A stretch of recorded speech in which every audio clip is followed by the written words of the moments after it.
Welcome to our first informational video, starting off with our competitive phase, which is our U13 boys and U14 boys for the first inaugural season of our youth program. Now, don't worry. We do have an academy and a developmental phase, which is going to encompass our U8 to U10, and then our U11 and U12 kids as well. So we have that coming. For this particular video, we're just going to focus on the competitive phase, we're not giving you too much information because there's a lot to digest. Because at the end of the day, this is the truth, right? This is where we're going to start separating from a lot of different clubs that are out there. And there's plenty of good clubs out there as well. Let me be very clear on that. We're not here to sell you on our club. We're here to present to you what we're offering, and then for you to be able to have the information you need to make an informed decision on whether or not this club is for you, your player, and your family. Stay tuned. I'm excited that you're here. Let's get into it.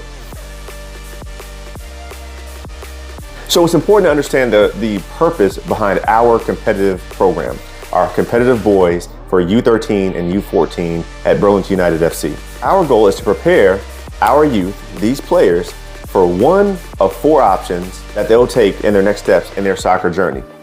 The first one, we want to prepare these players to be able to play at the MLS next level.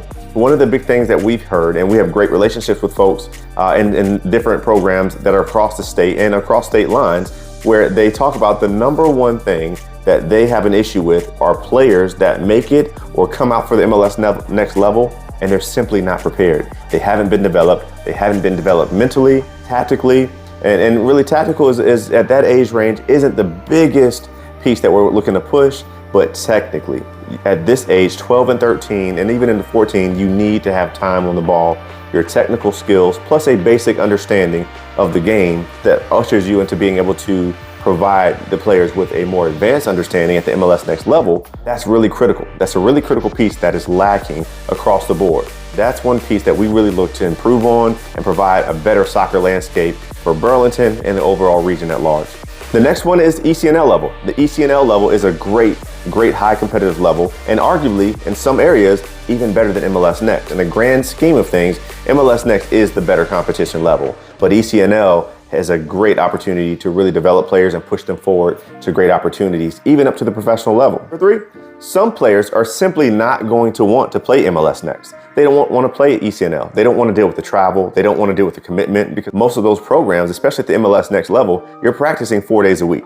ECNL level, you're typically practicing 3, and some programs maybe 4 times a week. So it's a big commitment. Some players don't want that. Some families don't want that. That's just not why some players are actually playing this beautiful game that we know and love. When we're talking about the high school level, some players really would rather just play high school.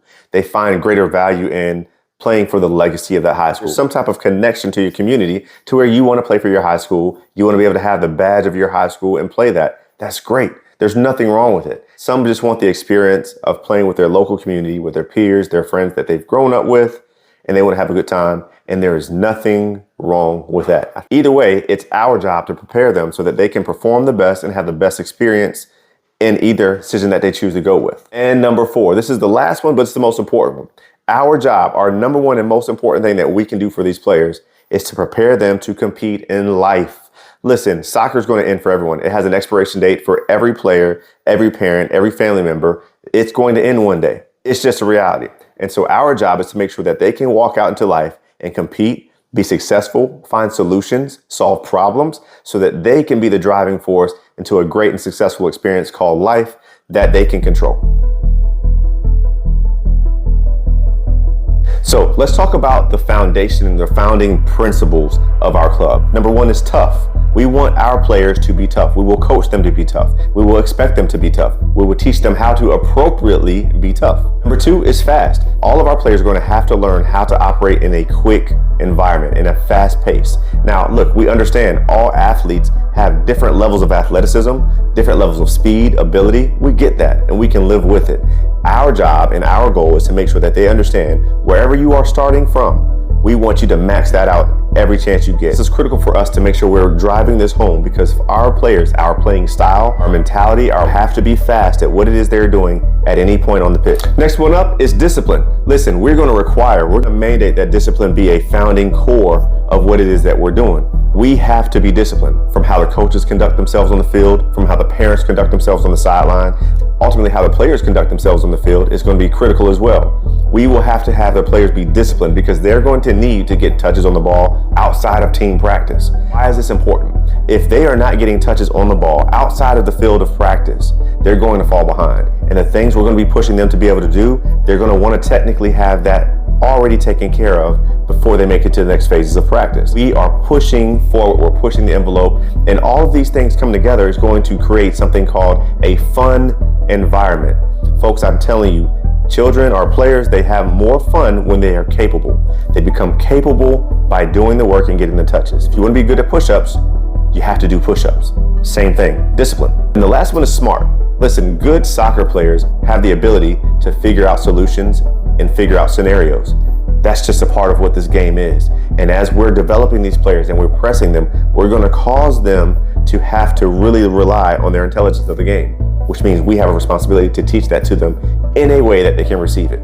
They're going to have to be able to solve problems and figure out scenarios and provide solutions in the real world. Why not get them prepared to do that now? They can do that in the game of soccer. They have such an amazing advantage, a competitive advantage, to do that when they become adults.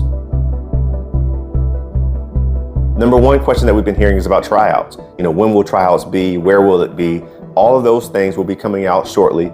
You will see those, so follow our channels, but also follow our website, because all that information is going to be coming out. We will let you know in due time. I can tell you that it will be a 2-day trial. It'll be a 2-day trial process where we will be selecting 16 players per 11v11 roster. We're not going over that. We want to make sure that players have enough bandwidth to have plenty of playing time, because if your player is not on the field playing, they can't be getting better. You have to play to develop. Looking for those people that embody those 4 core pillars that I talked about earlier, but they have to have the ability. We want the top 32 players that the Burlington region and city can provide, because we want to make sure that we're giving people the real opportunities who have earned it, who put the work in, who are getting those touches in, and who really want to develop and move to that next level, whether it's MLS Next, ECNL, high school, or just from a social aspect to be competitive in life and enjoy where they are as a 12, 13, and a 14-year-old.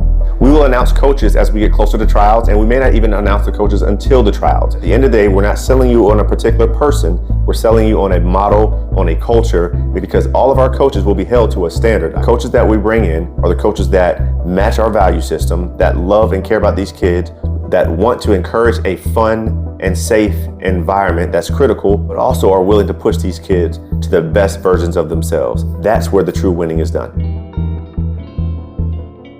And a big one, the birth year to school year transition that's coming into effect in the fall.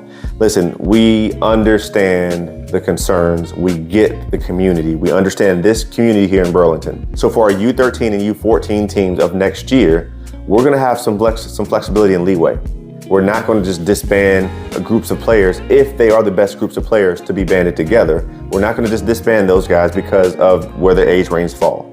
That's something that needs to be transitional, needs to be fluid. I think we're making a mistake if we just cut it off and say, look, you're playing your age group, end of story. Because some players are ready to play up, some players are ready to play on the age group. It just depends. We're gonna sort a lot of that out during tryouts, but I can tell you this, if there's a group of players that we know have been successful and they end up being the best group of players that come out to our trials, we will move that group up.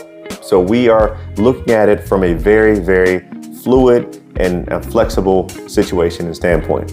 We'll talk about this more in our academy phase and our developmental phase video. That's not the focus of this video, but for our U13 and U14 players, it's not black and white, it's very much gray, and we're gonna do what's best for the players, not the club, what's best for the players and the families to make sure the ultimate level of development can happen and the greatest experience of success can be realized. Parent conduct. Parent conduct, that's been a real issue across clubs across the country. It's a part of it, I get it. We all love our babies. We're all proud, we're protective and supportive of them. I understand, I have a son that's in the same age group that we're talking about. I get it, I totally get it. But I also understand this, we are representing Burlington and we're representing the surrounding Burlington region. One thing I can tell you, this club, we will require parents conduct themselves accordingly. It's going to be a physical game. We are going to coach these players to be tough, physical, aggressive, competitive, in an appropriate manner. Not dirty, but yes, this is a physical game. And newsflash for those of you who haven't figured it out yet, it's only going to get more physical, more competitive, and more aggressive because we're in the age of puberty. Puberty, testosterone, girls are coming into play. Guys are gonna have this bravado attitude. These things are gonna happen, but if honed and tailored correctly, it can be a beautiful thing that makes this sport that much more competitive and that much more fun to experience from the sidelines as a parent and on the field as a player. We will have more conversations about that, but we will be expected to show referee respect. We will be expected to show support for the teams, both teams. Cheer for your team, not against the other, right? For our team, not against the other. We're not gonna be fussing at the referees. Let our coaches, let me, let Armando, let the leadership of this club take care of those things. There's avenues for us to address those things. We will go to bat. That's not the job of the parents to give the referees a hard time. Listen, referees are hard enough to find as it is. I'm not trying to sell you on the club.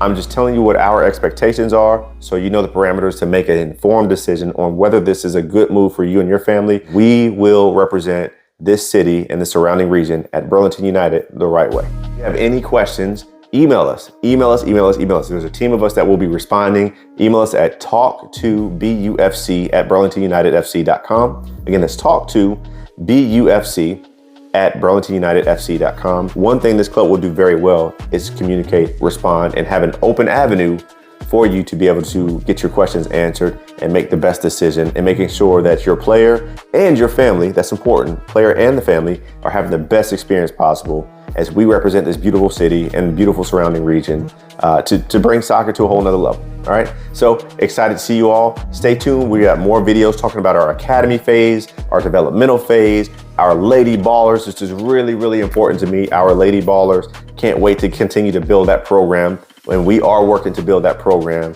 Also the DC Indoor League, all of those things, we're coming out. So stay tuned, stay with us. God bless you guys, and we'll talk soon.